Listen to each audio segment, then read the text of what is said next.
Bollywood silver screen presenting good manners. इस कहानी की शुरुआत में हमें क्लारा नाम की एक लड़की को दिखाया जाता है जो एना नाम की एक लेडी के घर में जॉब के इंटरव्यू के लिए जाती है। दरअसल एना को एक नैनी की जरूरत है क्योंकि वो प्रेग्नेंट है। बहुत जल्दी उसके घर में एक नया मेहमान आने वाला है और उसकी देखभाल के लिए उसे कोई चाहिए। हालांकि क्लारा को नैनी के काम का कोई भी एक्सपीरियंस नहीं होता, लेकिन उसे काम की बहुत ज्यादा जरूरत है, इसीलिए किसी भी कीमत पर वो इस जॉब को पाना चाहती है। अब जब वो एना से बात कर रही होती है तभी एना को पेन होना शुरू हो जाता है। क्लारा उसे बहुत अच्छी तरह से संभालती है, जिससे इम्प्रेस होकर एना उसे जॉब दे देती है। लेकिन इस जॉब की एक शर्त होती है कि उसे यहीं पर रहना होगा और जब तक उसका बेबी नहीं होता क्लारा को यहाँ पर एक हाउसकीपर के तौर पर काम करना होगा। क्लारा उसकी बात मान जाती है और अपना सामान लेकर इसी घर में एना के साथ शिफ्ट हो जाती है। दरअसल एना इस पूरे घर में अकेली रहती है। अब रात को क्लारा देखती है कि एना ड्रिंक करके डांस कर रही है। दरअसल उसका आज 29th बर्थडे है, इसीलिए वो एंजॉय करने की कोशिश कर रही होती है, लेकिन अंदर से कहीं ना कहीं वो बहुत दुखी है। क्लारा जब उसके पास जाती है तो क्लारा को बताती है कि मेरी फैमिली में से कोई भी मुझसे बात नहीं करता। दरअसल मेरा एक बॉयफ्रेंड था जिसे मेरी फैमिली पसंद नहीं करती थी, जिस वजह से मेरी फैमिली मुझसे दूर हो गई। ये कहकर वो बहुत इमोशनल हो जाती है। अब नेक्स्ट डे एना अपना चेकअप करवाने के लिए हॉस्पिटल जाती है, जहां पर डॉक्टर उसे बताता है कि तुम्हारा बेबी बहुत ही हेल्दी है, लेकिन तुम्हारा बीपी बहुत हाई है, इसीलिए तुम्हें अब नॉनवेज नहीं खाना, तुम्हें सिर्फ वेजिटेरियन खाना खाना होगा। ये जानने के बाद क्लारा फ्रिज से सारा नॉन वेजिटेरियन खाना हटाकर वहां पर वेजिटेरियन खाना रख देती है, ताकि एना का ब्लड प्रेशर हमेशा नॉर्मल रह सके। उसी रात को एना एक क्लब जाती है और रात को जब वो लेट नाइट घर आती है तो फ्रिज में कुछ ढूंढ रही होती है। क्लारा की भी आंख खुल जाती है और जब वो एना के पास जाती है तो एना का रूप पूरी तरह से बदला हुआ होता है। वो उसके शोल्डर पर जोर से काटती है, जिससे उसके शोल्डर पर ब्लड आना शुरू हो जाता है। क्लारा अपने आप को संभालते हुए एना को अपने से दूर करती है और कहती है कि आपको अपने कमरे में जाना चाहिए। एना अपने कमरे में चली जाती है और क्लारा वॉशरूम में आकर देखती है कि उसके शोल्डर से ब्लड निकल रहा होता है। उसे कुछ समझ नहीं आता कि एना ने ऐसा क्यों किया। अगली सुबह जब वो एना के पास जाती है तो एना पूरी तरह से नॉर्मल होती है। रात को उसने क्लारा के साथ क्या किया उसे याद ही नहीं होता, पर क्लारा को एना की उस हरकत पर शक होना शुरू हो जाता है, क्योंकि इंसान चाहे कितना भी ड्रंक क्यों ना हो, उसे याद रहता है कि रात को उसने क्या क्या किया था। अब जब क्लारा डेट देखती है तो उसे पता चलता है कि एक दिन पहले फुल मून की नाइट थी।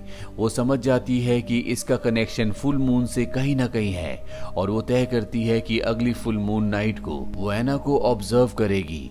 और जब अगली फुल मून नाइट आती है तो एना रात को अपने बेड से उठ जाती है।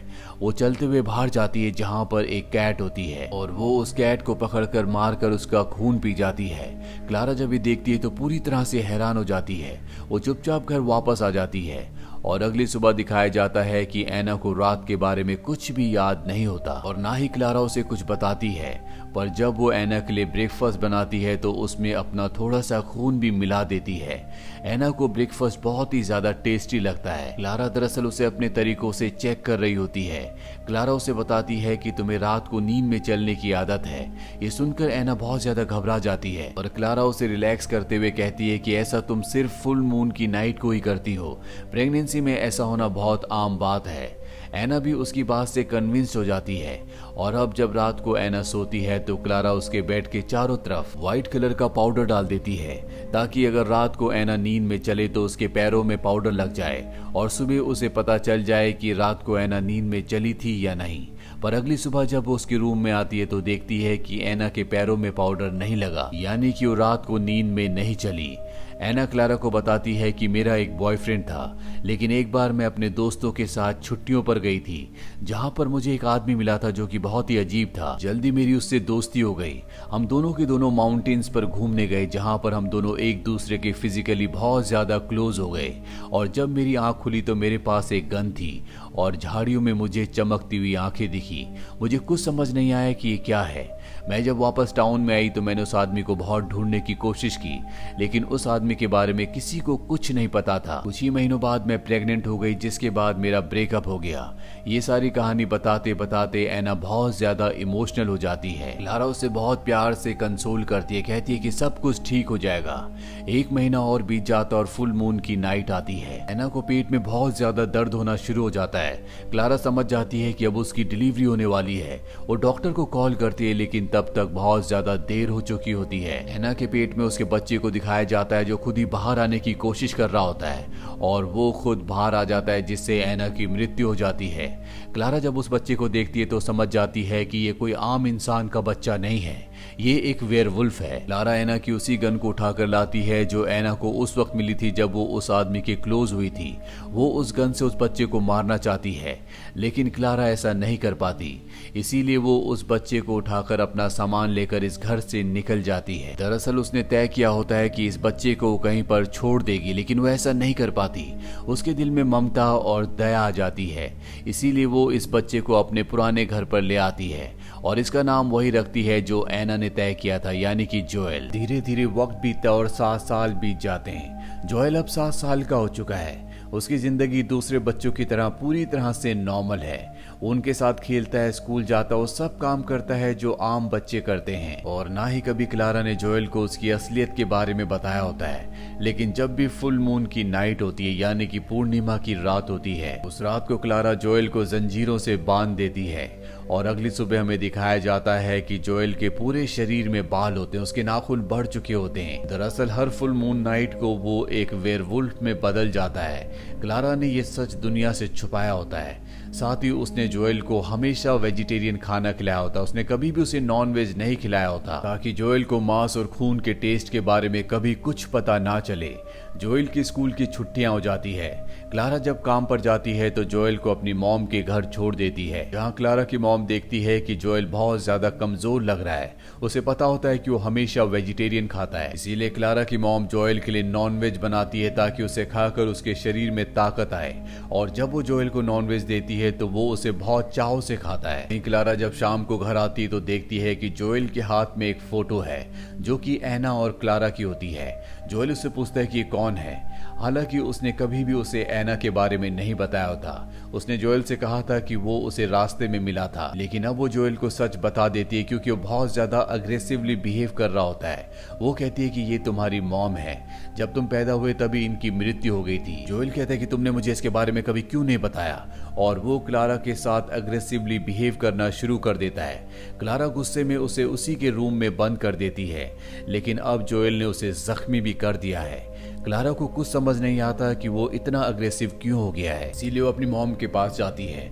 उसकी मॉम बताती है कि मैंने उसे खाने में नॉनवेज दिया था, और क्लारा को समझ में आ जाता है कि नॉनवेज खाने की वजह से वो इतना ज्यादा अग्रेसिव हो चुका है। आज भी फुल मून की नाइट होती है। अगली सुबह एक बार फिर से क्लारा उसके पास जाती है और देखती है कि उसके पूरे शरीर में बाल है, लेकिन अब वो पूरी तरह से शांत हो चुका है। क्लारा उससे बहुत प्यार से बात करती है और उसे बताती है कि तुम्हारी मॉम का नाम एना था और उसे भी उसी तरह से डांस पसंद था जिस तरह से तुम्हें पसंद है। इसी तरह से कुछ और दिन बीत जाते हैं और उसके स्कूल खुल जाते हैं। क्लारा जब जोएल को स्कूल ले जा रही होती है तो जोएल क्लारा से पूछता है कि मेरी मॉम की मृत्यु कैसे हुई थी। वो कहती है कि जब तुम बड़े हो जाओगे तो मैं तुम्हें सब कुछ बता दूंगी। वो क्लारा से अपने पिता के बारे में भी पूछता है, लेकिन क्लारा कहती है कि उनके बारे में मैं कुछ भी नहीं जानती। जब मेरी तुम्हारी मॉम से दोस्ती हुई थी तब वो तुम्हारे पिता के साथ नहीं थी, और अब जोएल तय करता है कि वो किसी भी तरह से अपने पिता को ढूंढेगा। इसीलिए स्कूल खत्म होने के बाद वो अपने फ्रेंड से कहता है, क्या तुम मेरे पिता को ढूंढने मेरे साथ चलोगे। दरअसल जिस बॉक्स के अंदर उसे अपनी मॉम की फोटो मिली थी, उस बॉक्स के बाहर एक मॉल का एड्रेस लिखा होता है और वो चाहता है कि वो अपने पिता को ढूंढने के लिए उसी मॉल में जाए। इसीलिए वो अपने दोस्त के साथ उस मॉल की तरफ निकल पड़ता है। क्लारा जोएल का इंतजार करती है, लेकिन जोएल नहीं आता। इस बात से वो परेशान हो जाती है। सबसे पहले वो उसके दोस्त के घर जाती है जिसके साथ वो मॉल गया है, लेकिन उस बच्चे के पिता कहते हैं कि वो जल्दी वापस आ जाएंगे, तुम्हें घबराने की जरूरत नहीं है। लेकिन उसके मन में डर होता है कि कहीं जोएल की असलियत सबको पता ना चल जाए। रात हो जाती है और जोएल अब भी घर नहीं आता। क्लारा चाहकर भी पुलिस स्टेशन नहीं जा सकती क्योंकि उसने जोएल को लीगली अडॉप्ट नहीं किया। वो उसका बच्चा नहीं है। वो पुलिस के सवालों के जवाब नहीं दे सकती। वहीं जोएल और उसके दोस्त को दिखाया जाता है जो दोनों मॉल में घूम रहे होते हैं और अब मॉल बंद होने वाला है। सिक्योरिटी सबको मॉल से निकलने के लिए कहता है, लेकिन जोएल अपने दोस्तों के साथ वहीं कपड़ों के पीछे छुप जाता है और जब मॉल बंद हो जाता है तो आसमान में हमें चांद को दिखाया जाता है। आज भी फुल मून नाइट होती है और जब चांद पूरी तरह से निकल जाता है तो जोएल एक वेयरवुल्फ में बदलना शुरू हो जाता है, जो देखकर उसका दोस्त डर जाता है और वहां से भागना शुरू कर देता है। लेकिन जोएल जल्दी पूरी तरह से वुल्फ बनकर उसका पीछा करता है। हालांकि उसका दोस्त लिफ्ट से नीचे जाने की कोशिश करता है, लेकिन तब तक जोएल वहां पर पहुंच जाता है, जो कि अब एक वुल्फ है और वो अपने दोस्त को मार देता है। उसे मारने के बाद वो वापस अपने घर आ जाता है, लेकिन क्लारा की मॉम उसका वो रूप देखकर डर जाती है। वो क्लारा से कहती है कि हमें चर्च के फादर को बुलाना होगा, इस पर बुरी आत्माओं का साया है। क्लारा कहती है कि ऐसा कुछ नहीं है, ये एक वेयरवुल्फ है और वो अपनी मॉम को ऐसा करने से रोक लेती है। क्लारा समझ जाती है कि अब उसे शहर को छोड़कर जाना होगा। वो तय करती है कि वो जोएल को लेकर इस शहर से निकल जाएगी। दरअसल बचपन से उसने जोएल को एक माँ की तरह पाला है। वो उसे अपना बेटा समझती है और वो नहीं चाहती कि उसे किसी भी तरह से कोई भी नुकसान पहुंचे। सुबह होने के बाद जोएल को कुछ भी याद नहीं होता कि रात को उसने क्या किया। क्लारा जोएल से पूछती है कि तुम कहाँ गए थे। वो बताता है कि मैं अपने दोस्त के साथ मॉल गया था, लेकिन जब मैं वापस लौटा तो मैं अकेला ही था। क्लारा समझ जाती है कि उसने वेयरवुल्फ बनने के बाद अपने दोस्त को मार दिया, इसीलिए वो कहती है कि हमें शहर को छोड़कर जाना होगा। लेकिन जोएल इस शहर को छोड़कर नहीं जाना चाहता, इसलिए धोखे से क्लारा को कमरे में बंद कर देता है, उसी कमरे में जिस कमरे में क्लारा हमेशा उसे पूरे चांद की रात को बंद करती है। और अब जोएल स्कूल चला जाता है। दरअसल वो किसी भी कीमत पर अपने पिता को ढूंढना चाहता है। स्कूल जाने के बाद वो देखता है कि आज उसका दोस्त नहीं आया। वही न्यूज में हमें दिखाया जाता है कि मॉल में लिफ्ट के पास बहुत सारा ब्लड मिला, लेकिन वहां पर किसी की बॉडी नहीं मिली, जिसका मतलब ये है कि जोएल ने अपने दोस्त को मारकर खा लिया था। वहीं क्लारा ऑफिस नहीं गई होती, इसीलिए उसकी कॉलीग उसके घर पर आती है। वो देखती है कि घर का दरवाजा खुला हुआ है और जब वो अंदर जाती है तो उसे पता चलता है कि क्लारा को किसी ने कमरे के अंदर बंद किया हुआ है। वो क्लारा को बाहर निकाल देती है, जिसके बाद क्लारा व्हाइट कलर के एक बॉक्स को निकालती है जिसके अंदर वही गन होती है जो वो एना के घर से लेकर आई थी। वो उस गन को लेकर घर से निकल पड़ती है। दरअसल वो जोएल को ढूंढना चाहती है। वहीं जोएल को दिखाया जाता है जो अपनी दोस्त के साथ डांस कर रहा होता है, क्योंकि उसे डांस करना बहुत ज्यादा पसंद है और आज भी पूरे चांद की रात है।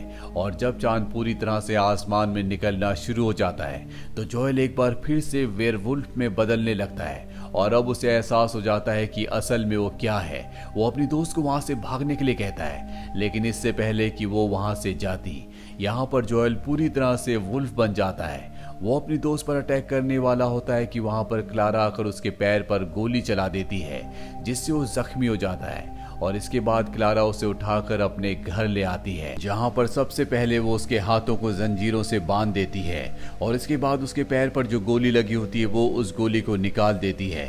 वहीं हमें क्लारा के घर के बाहर दिखाया जाता है, जहां पर शहर के सभी लोग जिन्हें पता चल चुका है कि जोएल एक वेयरवुल्फ है, उसे मारने के लिए उसके घर की तरफ आ रहे होते हैं। क्लारा नहीं चाहती कि जोएल को कोई भी मारे, क्योंकि उसे पूरा विश्वास होता है कि वो जोएल को पूरी तरह से बदल सकती है, लेकिन जोएल अब भी बहुत ज्यादा अग्रेसिव होता है। इसीलिए क्लारा जोएल को लोरी सुनाती है जो कभी एना गाया करती थी जब जोएल एना के पेट में था, और उस लोरी को सुनने के बाद जोएल पूरी तरह से शांत हो जाता है। क्लारा उसके हाथ खोल देती है और अपना हाथ उसकी तरफ बढ़ाती है, जिसके बाद जोएल बड़े प्यार से अपना हाथ क्लारा के हाथ में रखता है। इसका मतलब ये है कि कहीं ना कहीं उसने अपनी इस पर्सनैलिटी में भी काबू पाना सीख लिया है और अब क्लारा और जोएल दोनों के दोनों उन लोगों का सामना करने के लिए तैयार है जो उनके घर की तरफ जोएल को मारने के लिए आ रहे हैं। दरअसल क्लारा जोएल को इसलिए नहीं मारती क्योंकि उसे विश्वास है कि वो उसे पूरी तरह से बदल सकती है, उसे एक भेड़िया बनने की बजाय एक इंसान बना सकती है। जिसका एक सबूत ये भी होता है कि जब उसने जोएल को लोरी सुनाई होती है तो पूरी तरह से शांत हो गया होता है, यानी कि वो उसके दिमाग को कंट्रोल कर सकती है, उसे गुड मैनर्स सिखा सकती है। इसी के साथ ये फिल्म, ये कहानी यहीं पर खत्म हो जाती है। ये एक पोर्चुगीज फिल्म थी जो कि सन 2017 में रिलीज हुई थी। IMDb पर इसकी रेटिंग है 6.7। उम्मीद करते हैं कि ये कहानी आपको पसंद आई होगी।